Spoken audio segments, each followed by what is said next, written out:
Hey guys, Earl here with CSI with another episode of The Breakdown.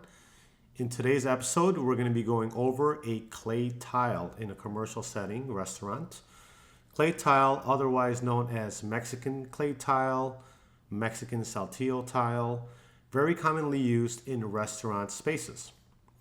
So let's walk through this project real quick. As you can see, we're set up. Here's our van. We're going to walk into the project. You'll see our guys. There's Angel and Saul, hard working on Labor Day weekend. So what we're performing here is a tiling grout cleaning. That's something we perform standardly for most commercial spaces and residential homes. In this particular case, we are cleaning the tile to prep it for a polyurethane coating. So why are we applying a polyurethane on this floor after cleaning it? The owner of this restaurant wants the floor to be shiny, which creates a difficulty for us. So here's our challenge with this floor is that the clay tile naturally has a raw and earthy finish. It's clefted. It looks very natural, nature-like tile. And by the properties and characteristics of this tile, it's naturally slip resistant. As you can see in these images and videos that the tile is dull, but provides good traction. So what's a challenge on this project is that he wants this floor to be shiny. Shiny means a coating. Coating means it's gonna be slippery. So in giving him what he wants for the floor to be shiny, we're also going to be broadcasting aluminum oxide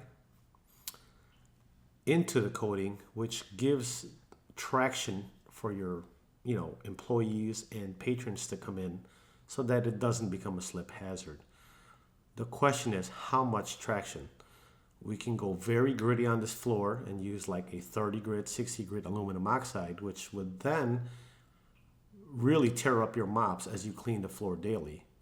So it's finding the balance of proper traction and maintainability daily, as after they close down every day, the staff stays. They clean the kitchen, they clean the floors, tables, and everything else here in the bar area. So let's look at the breakdown of this project. This project is just under 2,500 square feet, including the bathrooms, hallways, bar area, dining area. And the price tag for this project is right around 7,800, between 7,500 and 8,000. So you can kind of do the math on the square footage for that. And really it's the coatings are pretty expensive. The more quality coating you put down, the more expensive per square foot your pricing is. And when you're putting a polyurethane like this that's 100% solid, it has the viscosity to grab on a tile like this. However, the big caveat here is that you want to put on a product that is permeable enough to grab on, like thin enough to grab onto the floor, because the thicker the product, like an epoxy, it needs a rougher surface to grab onto. That's why epoxies are commonly used on concrete floors. So, sorry to get off subject a little bit. So anyhow, we're going with a polyurethane and we're going with about a 90 grit, between 60 or 90 grit aluminum oxide broadcast to give the slip resistance. And we're probably going to put on 2 coats. The first coat goes on, it is to fill all the gaps and voids in the floor because it is clefted. The second coat is to smooth that out and ensure that we have good even application. So everything you're seeing here, the video is playing, is all the preparation. Preparation is key anytime you do a project like this, whether you're putting down a polyurethane or an epoxy finish on any kind of flooring. Prep is key. The products, if you invest in a quality product, the product will perform. And the product will only perform if you prep the surface properly. So because it's a restaurant, a lot of grease, a lot of traffic, dirt, soil, we really have to get aggressive with our cleaning process And the drawback to that is we're introducing moisture. So even after we clean this, we still have another hour to hour and a half to dry this floor, because you want to ensure the floor is fully dry before you apply the product so that the product doesn't fail long term. What we want to do is provide a solution that's going to give the owner what he wants and will still perform under the conditions of a day-to-day operation like a restaurant, heavy foot traffic, moving tables, cleaning, and things like that. So very interesting project, very challenging project. Let's take you through some of the after pictures after the first application here.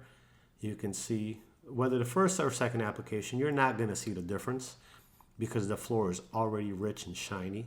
The second application, basically, we want to build the coats on the floor so that it can withstand the traffic and the moving of chairs.